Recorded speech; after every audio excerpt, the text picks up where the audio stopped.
but because it's a compound sentence, freedom is in the second one. So Homeland.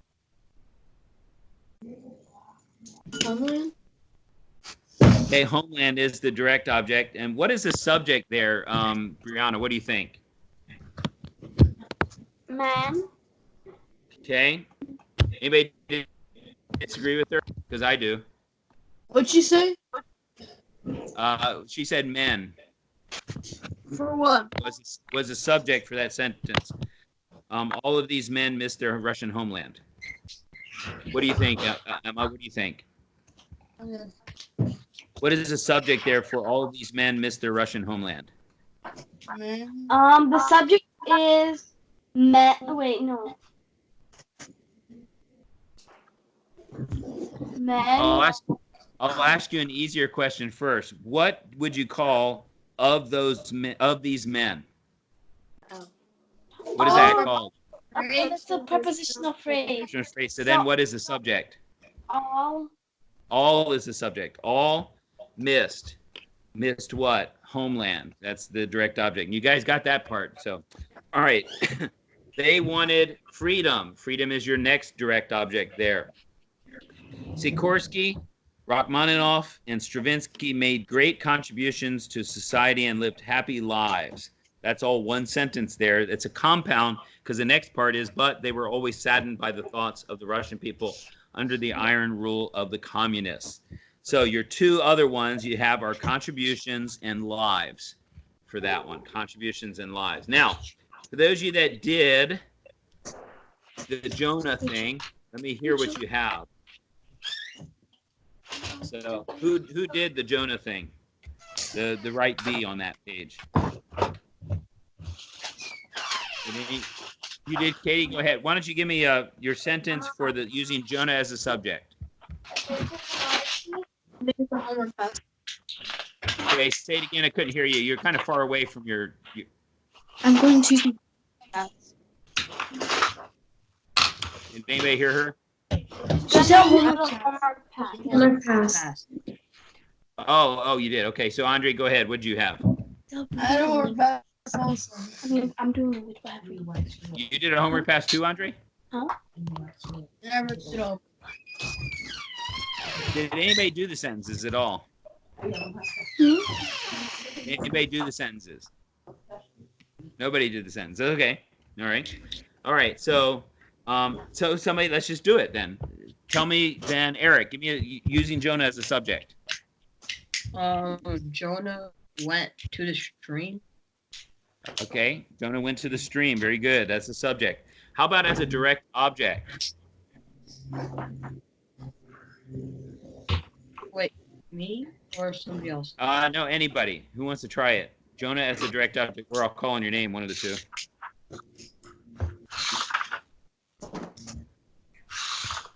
Okay, Katie, go ahead. God gave Jonah directions. Okay. You want to try it, Andre? Because that wasn't correct. You know what you did? Katie, you gave the indirect object. What did they give? What did they give? They gave directions to whom or to what? To Jonah. Does that make sense? So that's why that one was in. So go ahead, Andre. What do you think is a direct object? John passed the ball to Jonah. John has what? John passed the ball to Jonah. I can't.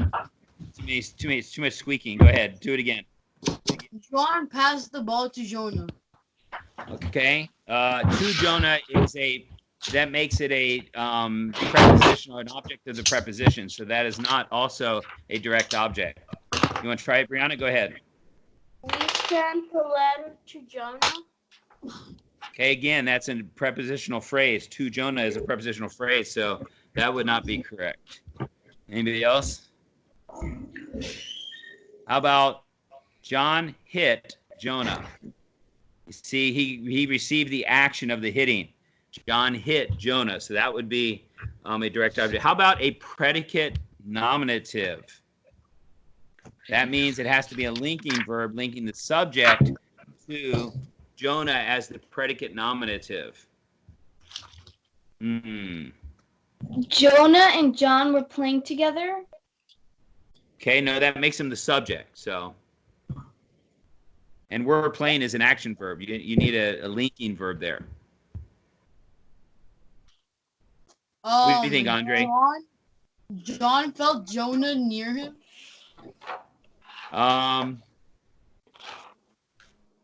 No, because see, a predicate nominative means that the noun Jonah that's in the predicate part of the sentence is supposed to be the same thing as the subject.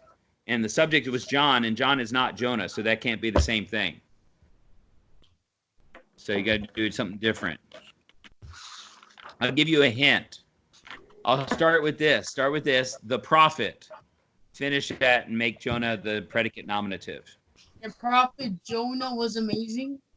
Nope. All you did was make him a direct address, the prophet, and then you just renamed him. Go ahead. The prophet Emma. Jonah went underneath in the ship. All you're doing is the same thing he did. Okay, Katie? Jonah was a prophet. No, because you made Jonah the subject there. I said start with the prophet. It's very simple. Go ahead, Brianna.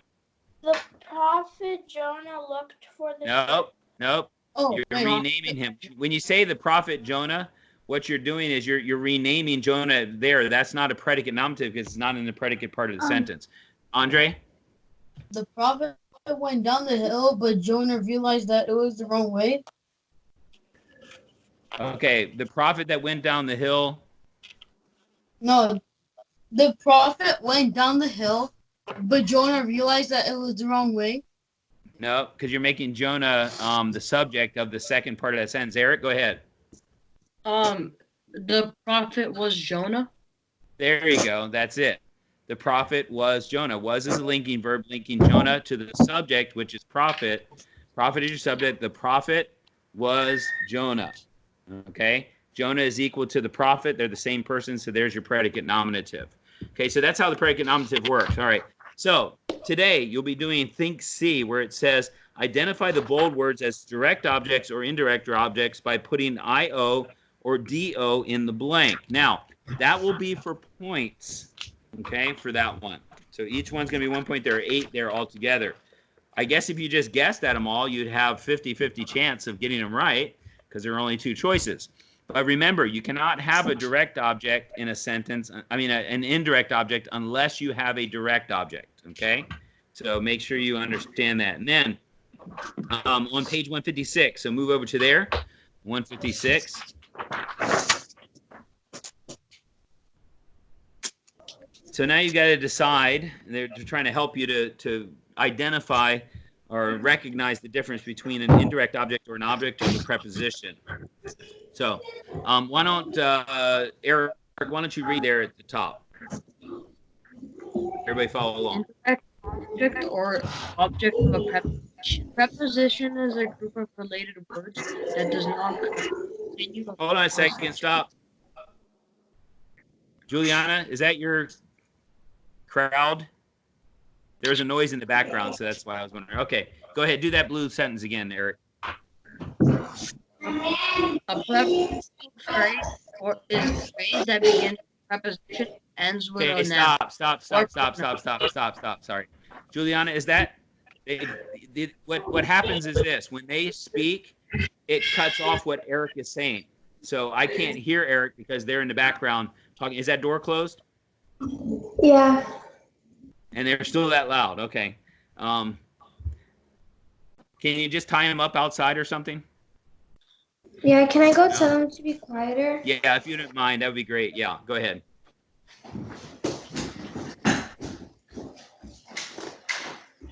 All I could hear, Eric, was this. That's the way it sounded to me. So that's why I was wondering. Because every time they were talking, it was cutting you off, and it was like back and forth between the two. Katie, where are you? You look like you're in a booth somewhere. I'm on my bed. Oh, that's your bed. Okay.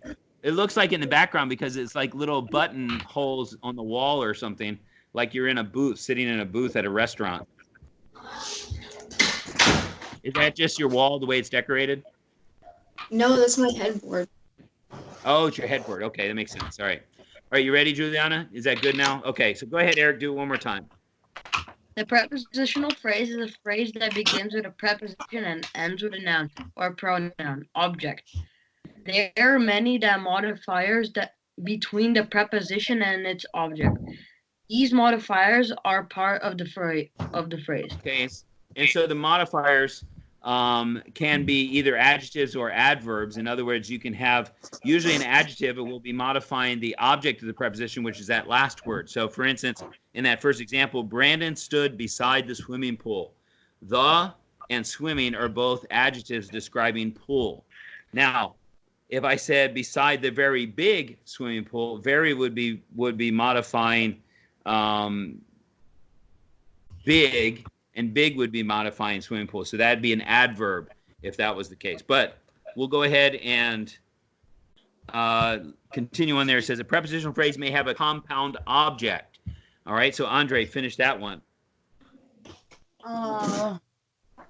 The example? Yep. The awards were given to David and Brian. Okay, and those are your two objects of the preposition. You can have more than one. All right, continue on, Andre. Refer to page 247 for a list of common prepositions.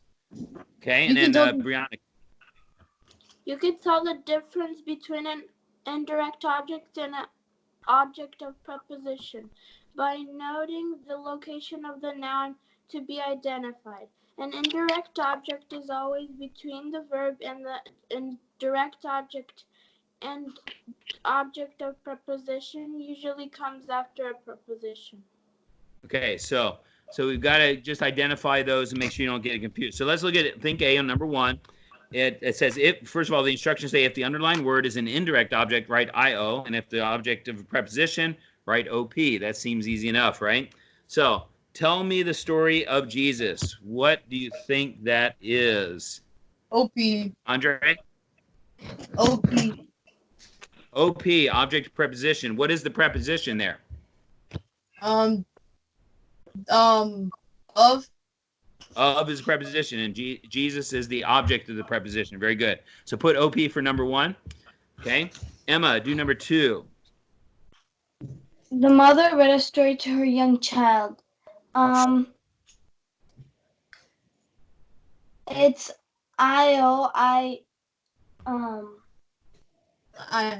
object of preposition. Okay. Object preposition, not IO though. Is it object preposition or indirect object? You are correct. It does have to be one of those.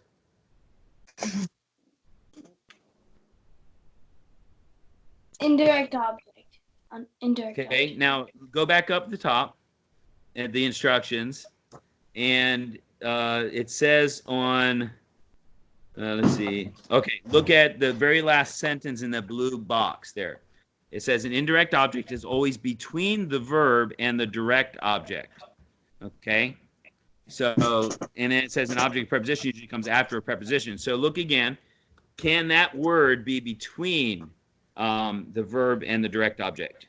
No. Right, because it's at the end of the sentence. So obviously this one has to be an object of preposition. What is the preposition there, Eric?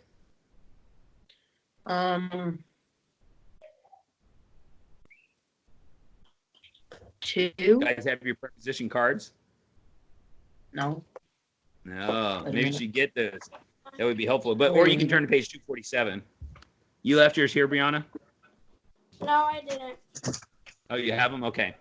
So what is the preposition there, Brianna? Brianna, what's the preposition? To. T-O is the preposition. Yeah, to. A lot of the two-letter words, to, on, in, those are all prepositions there. So, all right. How about number three, Katie? Indirect object. It is an indirect object. Because John threw what? He threw the ball to whom or to what? To Drew. And that's the one that's underlined. Okay? And then what about number 4, Juliana?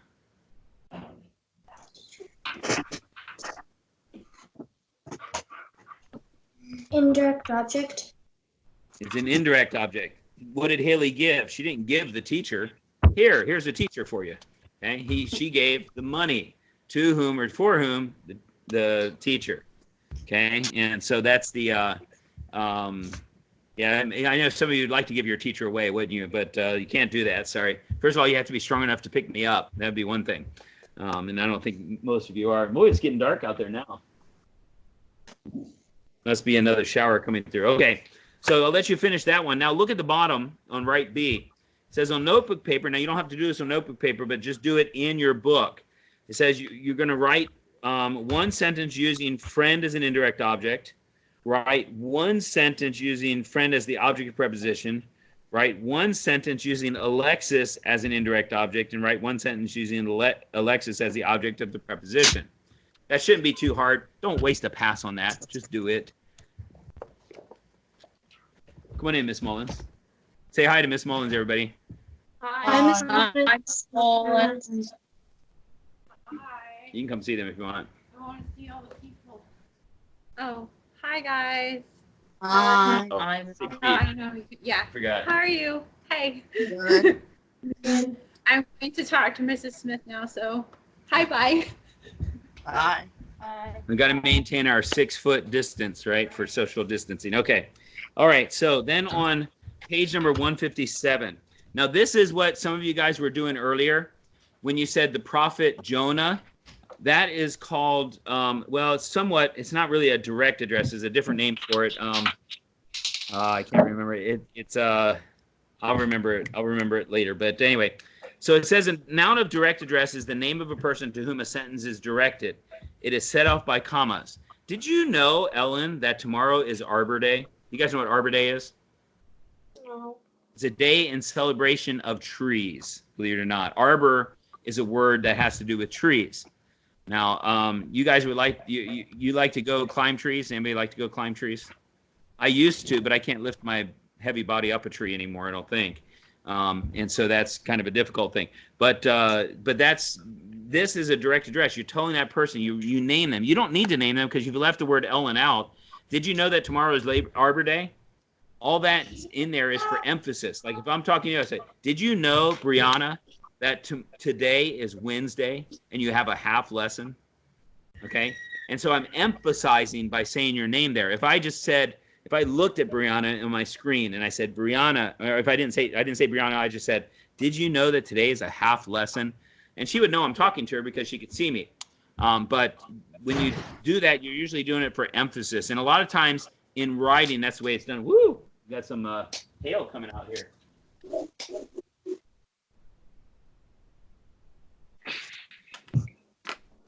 Yeah, it's hailing again. So did that yesterday as well. All right. So then it says nouns of direct address may be compound.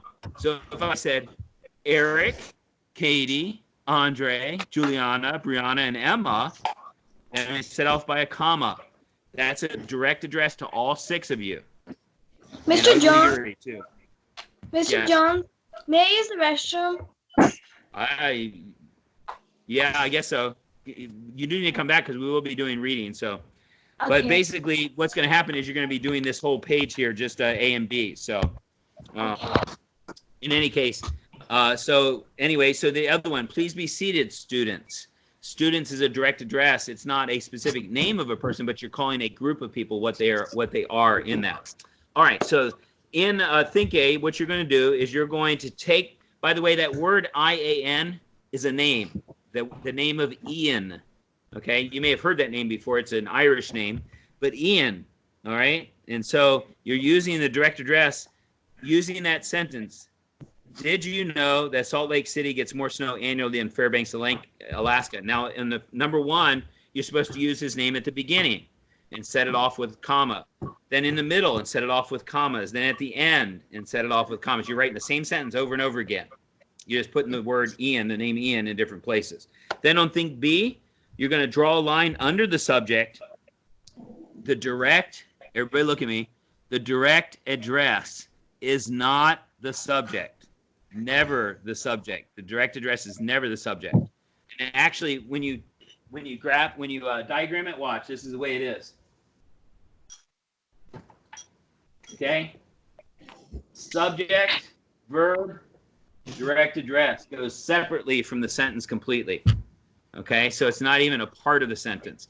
So you don't ever put it as the subject, the direct address. And so you're going to circle the noun of direct address, and you're going to underline the subject in each of those sentences. One of those sentences has an understood you in it. All right, that's your assignment for that. Okay, 156 and 157. So you can write that down. Don't forget about write B on the bottom of 156, and don't use a pass for it. In fact, I'm going to make you do it this time. Okay, so do it. You have to do it tomorrow. No, in fact, you do have points for which one? It was Think A. So you'll have points for Think A there. Oh no, Think C on page 155. So it's 155C through 157. So 155C through 157. That means each one on 155C is going to be worth 2 points. So don't forget. I just spit on my screen. Okay. All right. Go to reading now. To reading.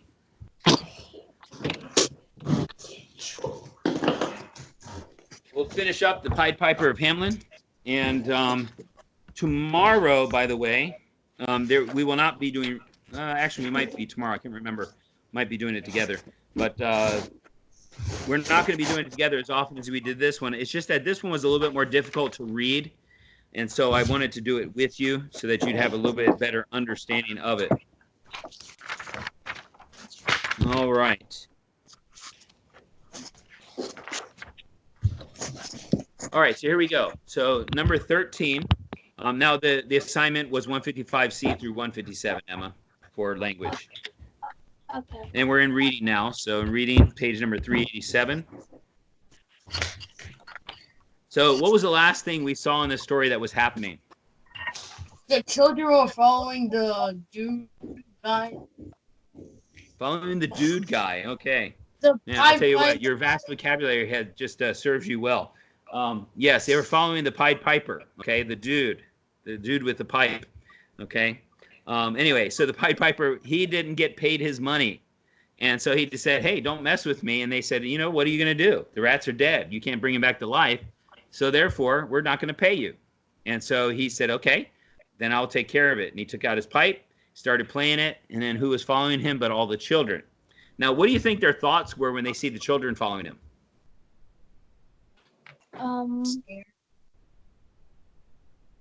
That he's going to take them where? Huh? Worried. They were worried. Yeah, why though? What was it? Where were they thinking he was taking them? Taking the children? To the river. You know, he had just drowned the rats. He could have done that to them if he had that kind of power. And they see the children coming out, and they realize, man, what's going on here? And this is where we get into the story right here. So follow along on page 387. The mayor was dumb, and the council stood as if they were changed into blocks of wood, unable to move a step or cry to the children merrily skipping by. Could only follow with the eye that joyous crowd at the piper's back. But how the mayor was on the rack, and the wretched council's bosoms beat, as the piper turned from the high street to where the Weser rolled its waters, right in the way of their sons and daughters. However, he turned from south to west, and to Koppelberg Hill his steps addressed, and after him the children pressed. Great was the joy in every breast. He never can cross that mighty top. He's forced to let the piping drop, and we shall see our children stop. When lo, as they reached the mountainside, a wondrous portal opened wide, as if a cavern was suddenly hollowed, and the piper advanced and the children followed. And when all were in to the very last, the door in the mountainside shut fast. Did I say all? No, one was lame and could not dance the whole of the way. And in after years, if you would blame his sadness, he was used to say, it's dull in our town since my playmates left. I can't forget that I'm bereft of all the pleasant sights they see, which the piper also promised me. All right, so, we'll continue on here. For he led us, he said, to a joyous land, joining the town and just at hand, where waters gushed and fruit trees grew and flowers put forth a fairer hue, and everything was strange and new. The sparrows were brighter than peacocks here, and their dogs outran our fallow deer, and honeybees had lost their stings, and horses were born with eagle's wings. And just as I became assured my lame foot would be speedily cured, the music stopped, and I stood still, and found myself outside the hill, left alone against my will, to go now limping as before, and never hear of that country more. So now, how was this similar to the rats? In what way, Brianna? What do you think? He played the music and they followed, the rats followed him. And then the same thing happened to the children. Okay, and what else about the rats? Andre, go ahead. That one child survived and told about that. Exactly. And one child, just like one rat, made it across the river. And then the rat described what he felt like. This is what the child is describing. He's describing this wonderful land where there's no bees with stingers. There are horses with eagle's wings that can fly, apparently. And he said it was a joyous land. And he says it gushed with fruit trees and flowers that were brighter than the flowers where he lived then. That the sparrows were brighter than peacocks. And if you've ever seen a peacock, you know that the peacock's feathers are very, very colorful. But the sparrows were like that. And so he talked about this wonderful place. And what was the last thing he talked about that he was looking forward to, that he thought would happen when he got there? Okay, Emma. That he would walk again? Yeah, that he'd be able to walk normally again because he was lame. He couldn't walk as fast as the other ones. He had a problem with his legs. And it says that, that his lame foot would be speedily cured. And so then now to 14. So go ahead and follow along as I read this. Alas, alas for Hamlet. There came into many a burgher's pate, a text which says that heaven's gate opes to the rich at an easy rate as the needle's eye takes the camel in. The mayor sent east, west, north, and south to offer the piper by word of mouth, wherever it was men's lot to find him silver and gold to his heart's content, if he'd only return the way he went and bring the children behind him. When they saw 'twas a lost endeavor, and piper and dancers were gone forever, they made a decree that lawyers never should think their records dated duly if, after the day of the month and year, these words did not as well appear. And so long after what happened here on the 22nd of July, 1376, and the better in memory to fix the place of the children's last retreat, they called it the Pied Piper's Street, where anyone playing on pipe or tabor was sure for the future to lose his labor, or tabor was sure for the future to lose his labor. But opposite the place of the cavern, they wrote the story on a column, and on the great church window painted the same, to make the world acquainted how their children were stolen away. And there it stands to this very day. And I must not omit to say that in Transylvania, there's a tribe of alien people who ascribe to the outlandish ways and dress on which their neighbors lay such stress, to their fathers and mothers having risen out of some subterraneous prison into which they were trepanned. Long time ago, in a mighty band out of Hamlin Town in Brunswick land, but how or why, they don't understand. So what is that last part referring to? So basically it says they made a law, okay? This law is saying no longer is anybody allowed to play a flute or any kind of a pipe on that street where the children had disappeared down. And no longer, there are many things that were going on there, but it says, alas, alas for Hamlin. The words alas, alas is saying, oh, the grief, oh, the problems, oh, the difficulties that they have. And this is where Hamlin is the town where they're from. But then it also talks about that they wrote down the story of what happened so that people would be reminded in the future not to mess with the Pied Piper if he ever came back. Now, here's the other thing, though. Right at the end, it says that in Transylvania. Now, Transylvania is a place in Western Romania. Has anybody been there? I don't know. Katie, have you been there? You've been there. Okay. So that's also well known for what? It wasn't only you guys West speak, Romania. It was actually Moldova and Romania when they were together. Okay. All right. Richard Jones. So wait a minute. 1 second. So Katie, so what else is known for coming from Transylvania? Or living there? A lot of things.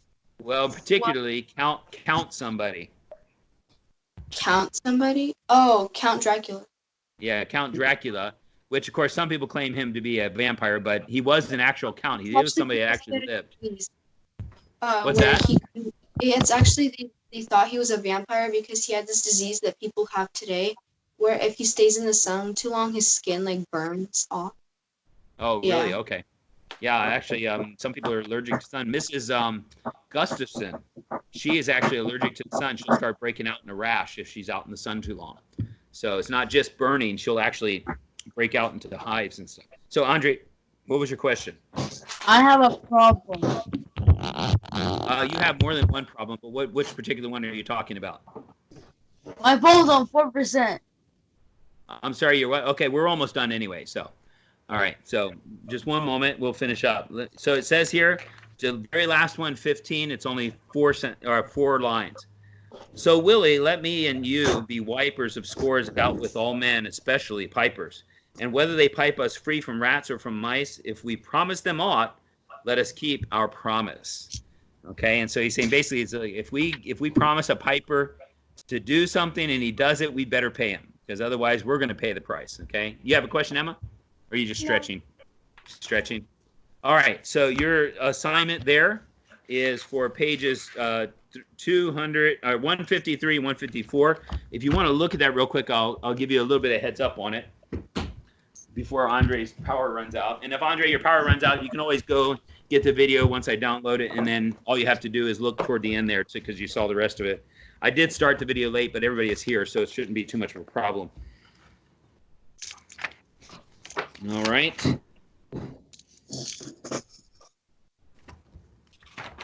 So on 153, now these words, you may know some of them. Let's see, how many of those 6 words up there do you know already? How many of you are familiar with any of those? Okay. Okay, go ahead, Emma. Which one are you? Give me one that you're familiar with. What's that? What are the pages?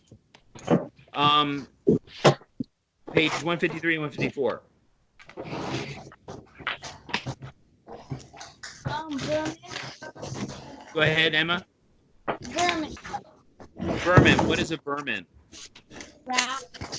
Any kind of rodent is a vermin. And so which one of those, or anything that's not, anything that would invade your home would be a vermin. So which one of those things would not invade your home? Because you're looking for the one that doesn't relate to vermin. Butterflies, yes. You don't usually have your house invaded by butterflies, generally speaking anyway. Mice, spiders, rats, yes. Or IP. What's that? Oh, Andre did something. Okay. Anyway, Eric, what about? Do you notice any other words, Eric, you're familiar with?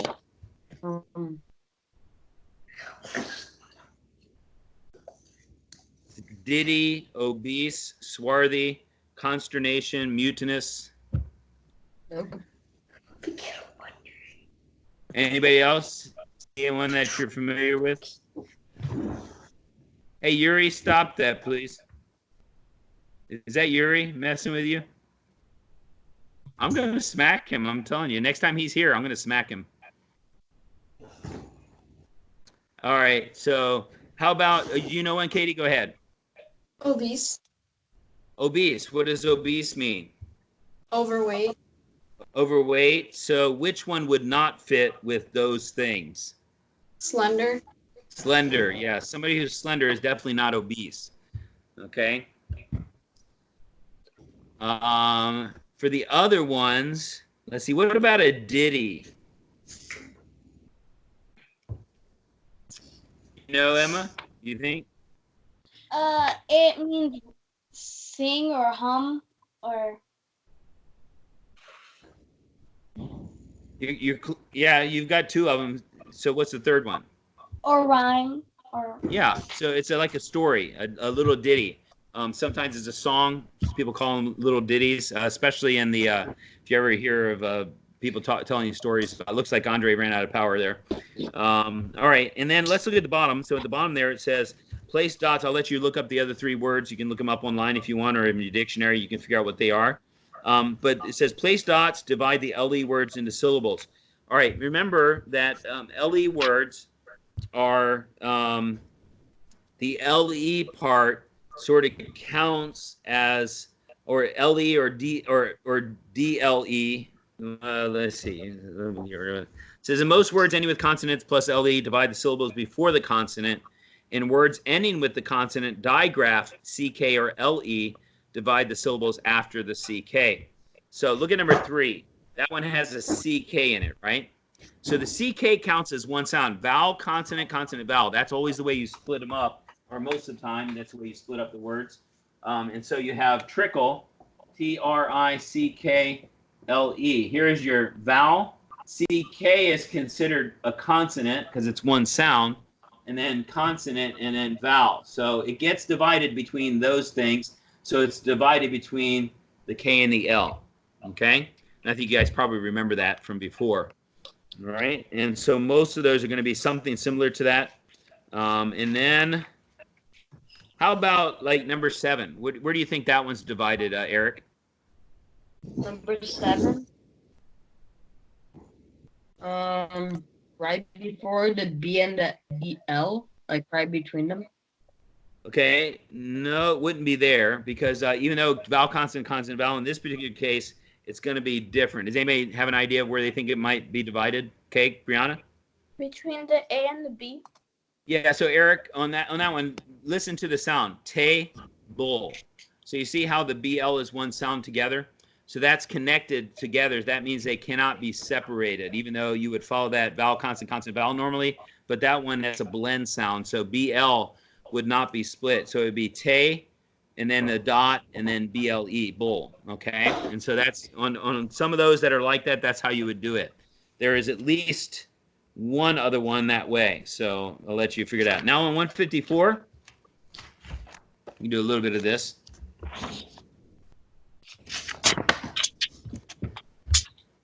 So you're going to, let's do the first top part together, okay? We'll answer questions. It says, the students decorated the blank of the classroom to welcome their parents. Now, which one of those 6 things might you have in a classroom? I guess there are a couple of them you could, but which of those 6 things might you have in the classroom? And these words, by the way, were used in the Pied Piper of Hamelin. So what do you think, Emma? Wait, I'm gonna look into Pied Piper. Okay, that's fine. You might be able to find it. It was where the part where it talked about them going into the mountain. There was one of those words that's for the number 1, talks about when they went into the mountain.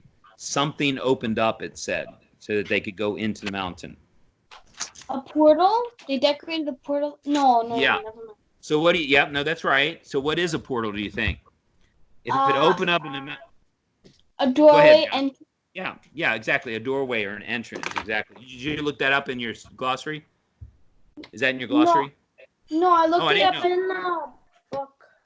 Oh, it is in your book. Okay, so good. All right, so those words in your book. All right. How about the second one? Jeff went to the store with his money to settle his. What do you think, Katie?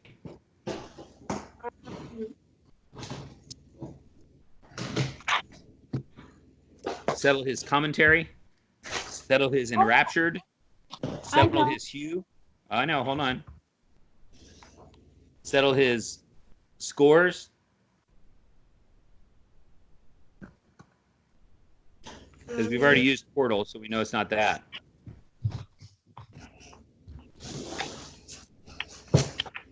Eric, you have an idea? What you think? For what? The Jeff Number wants the 2. story. To settle his what?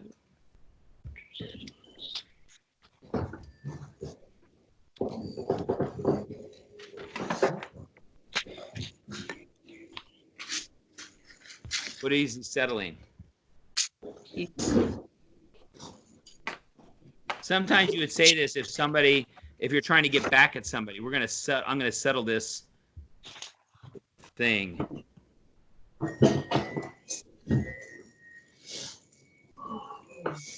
So it says he went to the store with his money. So it sounds like he's going to do what? If he's going to the store with money, what does it sound like he's going to do?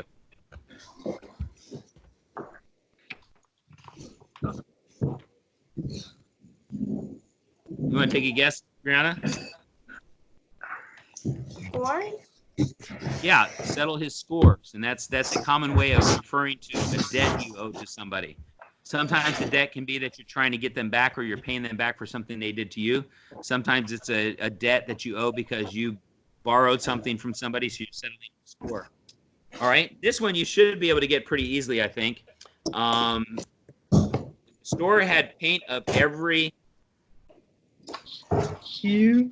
hue, exactly. Yeah, hue is talking about hue is the assortment of colors. Okay, rainbow is a hue of colors, 7 different colors that are there. All right, on the video, Jeff gave a what about what we were seeing. This one you guys should probably know. Yep, exactly, commentary, because you know that sometimes when you see somebody doing something, you make a comment on what they're saying or what they posted online, and then you make that's a commentary. You're telling what you think about what they did. All right, and then we have 2 left. We have the word adept and enraptured left. So which one do you think fits for number 5? The robber was blank at breaking into people's houses. Okay, Emma? Adept. Adept. Yes, he was adept. That means an ability to do something special or something that not everybody can do.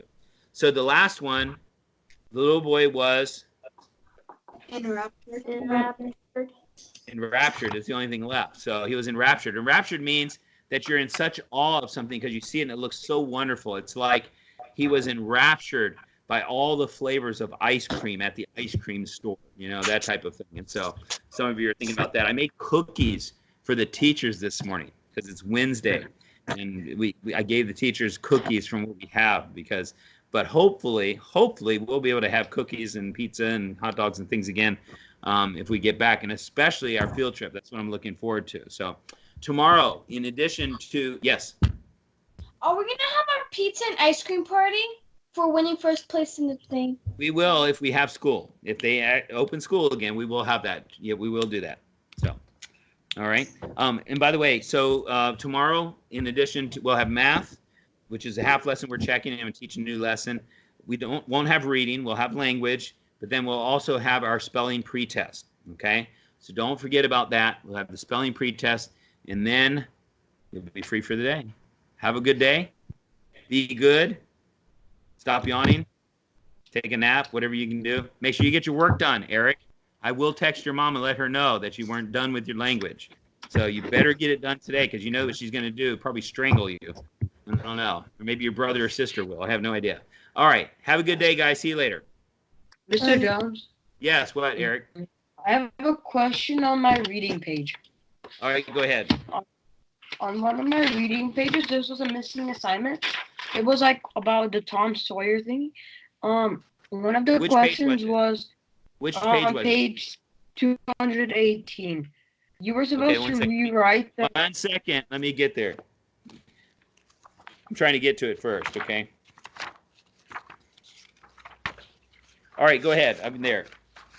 one of the first sentence, it was like rewrite my dad's a mighty grand marble. I'll tell you that Mars Tom is powerful. I don't know what the last thing is. Like, I don't know how to Are you sure? Wait a rewrite minute. that. Hold on. Are you sure it's 218? No, it's 128. You said 218. No, I said I think 128. Your dyslexia is kicking in. Okay, so 128. All right, so which one again? The first sentence. I don't know how, like, the last 3 words. I don't know what those are. Oh, afraid old missus. So afraid. I'm afraid old missus. But Mars Tom's eyes powerful. Afraid old missus. In other words, what he's saying is he's afraid of the lady that's in charge of Tom. So that's what he's saying. It's basically a Southern dialect from the 1800s, and so that's what that's what that's talking about. So that's a great mighty grand marble, I tell you. But Mars Tom, or Master Tom is what he's saying, but he's using Mars Tom. Eyes powerful, afraid old missus. I'm afraid of the old mistress is what that's saying there. Any other questions? Okay. No, that was just my only question. Thank Okay. you. Bye-bye. All right, Eric. I'll see you later. See you tomorrow. Okay.